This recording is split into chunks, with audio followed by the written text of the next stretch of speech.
потрясающе красивое место, где видна Днепропетровская набережная. Место красивое, вид отличный, а вот окрошка Егору не понравилась. Правда, Егор? О, да, худшее. Фу-фу-фу. Итак, возвращаемся к Егору и к его историям. Егор, ты переоделся, ты красавчик. Хотела спросить про доту. Ты в ней режешься, в общем-то, столько же, сколько и в КС. Примерно. Были мысли туда уйти после КС? Да, однозначно были, я об этом много раз думал. Мне даже там, я когда играл с проигроками, вот недавно, ну там в шутку некоторые говорили: блин, так ты классно играешь, может ты там все-таки задумаешься. Ну, я реально об этом думал, я знаю, что я хорошо играю, когда хочу. Ну, для того, чтобы, конечно, играть на топ-уровне, там, это надо очень много опять на это времени убить, там месяца два просто безвылазно там смотреть реплеи, смотреть игры, прогрессировать. То есть до этого я как бы играл в доту, я смотрел воды, трансляции, стримы. Короче, держал марку. То есть я знал последние тенденции моды в доте, там фишечки, там где вард можно поставить матерый, там, ну и так далее. Но конкретно такой практикой я не занимался, потому что я в конце концов КСер, не доте. У меня специальность одна. Но я очень думаю, ну реально думаю, что если вдруг я для себя решу такой вариант, то он очень даже возможен. Что-то может повлиять на твое решение? В доту я буду играть в любом случае. То есть даже если я найду себе работу, а так чисто вечерком, под пивасик, с друзьями, в скайпе, погнать, пабчик какой-нибудь там или клозе, что-нибудь. Ну, то есть это, ну, это не отнимешь. То же самое миксы там в КС, я думаю, всегда все останется. А что может повлиять на то, что это? Ну, это если придет тот момент, когда я вдруг решу, что пора завязывать, перспектив не очень и так далее, то я трижды подумаю. Во-первых, я буду искать вначале, конечно, работу нормальную. А если ее найду, то, скорее всего, ну, не буду играть. Ну, а если там будут какие-то варианты хорошие с дотой или не очень хорошие варианты с работой, то, ну, как говорится, это по факту уже решается. То есть теоретически я могу, то есть желание в доту играть у меня всегда есть. Поэтому поживем, увидим. Слушай, а вот напутствие. Очень много ребят играют в КС сейчас. Ну, может быть, конечно, не на таком профуровне, как ты. Все расстроились, вытирают сопли, плачут, мечтают о том, чтобы все-таки каким-то чудом он остался жить. Но умирает. И что делать им? Переквалифицироваться или заняться учебой, работой и забыть о КС? Ну, во-первых, голову никогда не надо терять. Работа, учеба — это всегда надо, это ваша жизнь, а игры — это игры. Но КС, как я уже говорил, он не умрет. Он все равно будет, все в него будут играть, но просто не будет чемпионата. Ну и то есть профессионального Counter-Strike может и не будет. Поэтому я даже не знаю, что посоветовать. Просто я всегда играл в игру и до сих пор играю, в первую очередь, это потому что мне нравится играть. А не потому что там есть, ну как я тоже начинал, как я стал там про и так далее. Мне просто это нравилась игра, я в нее играл, просто ради удовольствия. И сейчас на тренировки прихожу ради удовольствия. Даже мы когда там играем на каком-то галимом чемпе в интернете, там где приз $500, грубо говоря, я все равно играю с удовольствием. Конечно, бывает и без, но в основном это... так. То есть, если вам нравится игра Counter-Strike, зачем вам прекращать в нее играть? Все равно вы должны понимать, что таких высот, допустим, как мы, там, или как какие-то буржуйские команды, их достигает единицы. И вам стремиться, как бы, особенно вот сейчас, особо нету. То есть, если вы играете в Counter-Strike, вы должны просто получать от этого нереальное удовольствие. От общения с друзьями, тиммейтами, там леща дать, если кто-то забуровил. Если кто-то дроп не дал, можно в зуб дать. Ну вот так, просто играть для себя, для удовольствия. И все. Точнее, желаю вам, чтобы вы не заморачивали свои головы тем, что однажды, через 5 лет, я там стану таким, там, как Мео какой-то, да? Ну, такого вряд ли будет. Поэтому, если хотите играть, вам нравится, играйте. Окей. Вот мы заговорили о начале. Расскажи, как попал к Нави? Это был начало декабря, по-моему, 2009 года. Это была Швеция, чемпионат Арбалет Кап Европа. Я тогда приехал за командочку ХР. Ну, там было несколько украинских команд, по-моему, 2, мы ДТ, или 3. Там, ну и были все буржуи. Мы там благополучно проиграли, причем все украинские команды благополучно проиграли. То есть для Украины это был крах. И буквально после чемпионата Сережа Стариксу на мобильный телефон позвонил Мурат Жумашевич, Арбалет, ну и сказал, что так-то, так-то. Как-то раз вы были в Дубае, тоже на чемпионате, мы там общались, и я как-то раз тебе пообещал сделать команду лучших. Сережа, да, помню. Ну вот у тебя есть такой шанс. Я тебе даю такие условия, ты собираешь самых лучших, и вы все должны выигрывать. Ну там, Старик сначала в шоке, словил звезду. Там, ну это такое, там начал чувствовать, ага, вот, все в моих контролях, там, все должны возле меня бегать, упрашивать. Ну это я утрировал, конечно, но все равно. Ну и он сначала сказал такой, свой состав, притом, он сказал, кого он хочет видеть, там определенным личностям. Но потом в итоге мы приехали уже домой, уже отошли от этого, как-то взвесили все за и против. Ну и в итоге собрали вот такую-то команду, какая она сейчас есть изначально. Вот с этого все и началось. Были у кого-то, например, срывы, типа, все, не могу, не хочу, да пошли вы все, ищите мне замену? У кого были такие срывы? У Зевса. Это еще при том в 2010 году. Почему вы думаете, мы поменяли капитана на Старикс? Потому что там, задолго до этого были несколько моментов во время чемпионата, во время тренировок. Мы играем, Зевс нам говорит, что делать. А мы ж люди, мы все тупим, мы все ошибаемся. И каждый затуп, это у Зевса как взрыв в голове. Был пока, сейчас уже нормально. И он кто-то что-то затупил, и там об стол. А Даня ж такой не тощенький. И он бьет об стол просто со всей дури. Мы на базе сидим, а я сидел тогда еще с самого края, сижу, хтыщ, мышка с клавой подлетела, ты. Оп, что там? И всякое бывает. Он там говорил, все, ребята, все, я так больше не могу, идите отсюда. Всякое бывало. Но мы потом, так, все, тихо, прекращается тренировка, все уходят, все бухают. Завтра в 3 часа дня, чтобы были все здесь. У нас заканчивалась тренировка, мы каждый разъезжались по друзьям, просто там уже думали, там нам давали советы какие-то, на следующий день мы приезжали все вместе, собирались, выдыхали. Ребята, все нормально, мы команда, все бывает, и продолжали дальше. И такое бывало часто, но мы всегда находили компромиссы и решали вопросы по факту. У тебя было такое?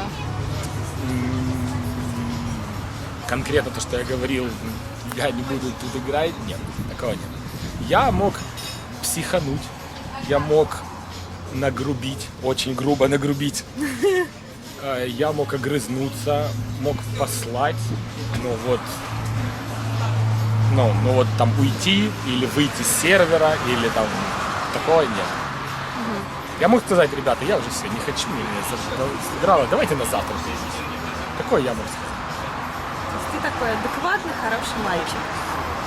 Многие из моей команды с тобой не согласятся, но, наверное, да. Да, я такой. В большинстве случаев. У вас в команде есть зарплата, есть выигрыши. Насколько велика зарплата, то есть хватает ли ее на жизнь, если вдруг нет чемпионатов? Насколько, в общем-то, денег, зарабатываемых вами, как про-геймеров, хватает вам на жизнь? Насколько она шикарная, гламурная, роскошная? Раньше вообще финансового вопроса вообще не возникало. То есть, когда был Мурат Джумашевич, когда было куча чемпионатов, когда были арбалет-капы, где выдавались наличными деньги, а не присылались через 6 месяцев после выигранного турнира или даже проигранного, неважно. Вот когда все, и там стабильная зарплата такая ежемесячная, тогда вообще было все хорошо. То есть мы там шиковали, кто шиковал, кто там откладывал, просто типа, except to you. И сейчас, в принципе, на то, что сейчас есть, в принципе, жить можно. То есть это там во много раз больше зарплата, чем там средняя в Украине. Но это зависит от того, как ты живешь. Вот так вот хочу все и сейчас. Лобстеров и самое дорогое вино, пожалуйста. Если так, то, конечно, не хватит. Ну, а если так сидишь там дома, вышел там раз-два в неделю погулять там с друзьями, там в кафе посидеть, вот так вот. А как ты живешь? Как деньги тратишь? Лобстеров и вина! Было и такое. Было там всем за счет меня. Всем выпить. Всякое бывало. Бывало жестко, бывало не очень, бывало нормально. Никогда не жалел о том, что Нет. что я вчера потратил? Как? Буквально недавно была ситуация. Просыпаюсь. Ой, так, телефон на месте, кошелек на месте.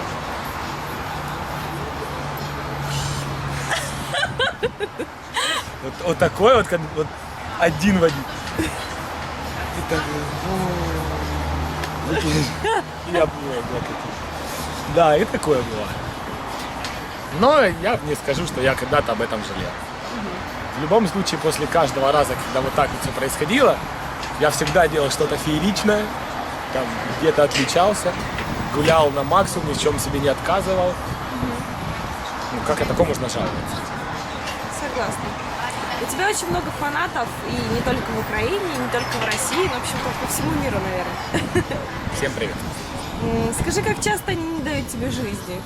Очень часто самое, что меня бесит больше всего, что есть такая кучка неадекватных фанатов, которые видят мой список друзей ВКонтакте, который нельзя скрыть. Привет, Паша Дуров. И они думают, что если они напишут каждому из моих 600 друзей, что добавь, пожалуйста, скажи ему, чтобы он меня добавил. И мне пишут мои знакомые, друзья, и говорят, тут тебя просил добавить, вообще кто это? Ну, что мне отвечать? Извини, пожалуйста, как бы я и виноват косвенно, но я ж никак не могу запретить. Вот, на самом деле вот это бесит больше всего. А все остальное, вот когда мы приезжали там на турниры, приезжаем вот на Техлабс, приезжали в Москву и в Минск. Вот те люди, которые там подходили, там брали автограф, фотографировались, негатива никакого не испытывали. Но я думаю, все с этим согласятся, кто меня там видел, с кем я фотографировался, я там пошучу что-нибудь, и со всеми попытаюсь фотографироваться, насколько времени хватит. И сил. Там на Техлабсе я вообще стоял. Там меня вот так вот оградили, я даже руки вот так не мог. Да, вообще отношусь отлично. Может быть, это от того, что им общения твоего не хватает? Что-то спросить хочется. Может, Я устроил, кстати, эксперимент. Может быть, даже повторю. Как-то мы были в Китае, там все уже легли спать, а я сидел в лобби, там пил пиво, и делать особо было нечего. И я решил так. А было уже, по Украине, наверное, это было где-то 5 вечера. Там это было уже там 11 вечера. Я думаю, дай-ка открою я доступ, чтобы мне все могли писать сообщения. Да, я об этом слышала. Я с некоторыми ребятами пообщался нормально, видно адекватно, нормальные вопросы задавали, на которые хотелось отвечать. Но были ж такие, вот просто я открыл там и первые там 5, добавь, пожалуйста. Я ж открыл сообщение не для того, чтобы вас добавить, а для того, чтобы мне вопросы написали там или что-то такое. Может быть, тогда периодически надо анонсировать, такие-то условия, не знаю. Нет, анонсировать это вообще нельзя. Не стоит, да? Вообще никак, потому что это все будут в одно время, и мне, вот как только мы на нашем форуме открыли, ну, не рубрику, а просто была возможность задать мне вопрос. Ну, и мне сказали, ну, зайди там, посмотри все вопросы, на которые понравится, отвечай. Ну, я же захожу, там 800 страниц этих вопросов, там еще их неудобно листать. Ну, я читаю, бред. О, это раз. Оп, ответил. Бред. Проклацал 6 страниц, одна и та же ахинея, которую можно узнать из любого интервью. Просто из любого. И я так, нет, все, нет, хватит. А если это анонсировать там ВКонтакте, что это будет, это кнопочка нажимает. Кто может прислать вам сообщение? Все. Нажимаю сохранить. Посыпались. Спонтанно вот так вот можно. В общем, тебе нужен покой. На улицах тебя узнают? Да, бывало, узнавали. При том, что, ну, я думаю, многие, даже кто узнают, то, ну, они там то ли стесняются подходить, то ли оно нафиг им не надо, просто, Маркелов пошел, прикольно, ну, пошли дальше. А бывают те, которые там подбегают. Да, я фото, Марик. Ну, я никогда так не могу отказать, по-любому подпишу, там, сфоткаюсь, все такое. А было вообще 2 курьезных случая. Вот у нас в Днепре есть там 2 таких жестких заведения, классных. Одно из них Портофино. В мосту находится, там такой ресторан, довольно дорогой. Ну, я захожу, там как-то даже днем мы только приехали, только выиграли то ли DreamHack какой-то, то ли там 2-е место на DreamHack'е заняли, или что. Ну, короче, откуда-то приехали. И вот приезжаем, я же захожу, там пообедать, там встреча какая-то была, не помню. Захожу, сажусь, жду официанта, пока он подойдет. Ну и вижу, там официант там слушает соседний столик, возвращается, видит меня и: «О, Марик, слышишь, я смотрел его на выходных ваши шпильки, вы такие красавчики, молодец, я за вас болел, и удачи все». Ну, блин, приятно, официант, класс. А потом был следующий случай, там пришел с девчонкой тоже в Бирхаус, это там, тоже в центре находится, тоже классное питание, и там еда хорошая. Прихожу, у нас берут заказ, там паренек подходит, мы там заказали, он ушел, через минут 5 приходит, не с чековой книжкой, там где он заказы оформляет. Подходит только с пустой и тянет мне, я такой, а я думал, счет принес. И ручку. Говорит: «Марик, распишись, пожалуйста». Настя, которая сидела напротив, вообще, что это такое? Как это? И такое, всякое бывает. Правда, приятно. Да, и всегда, в любой момент это, конечно, приятно.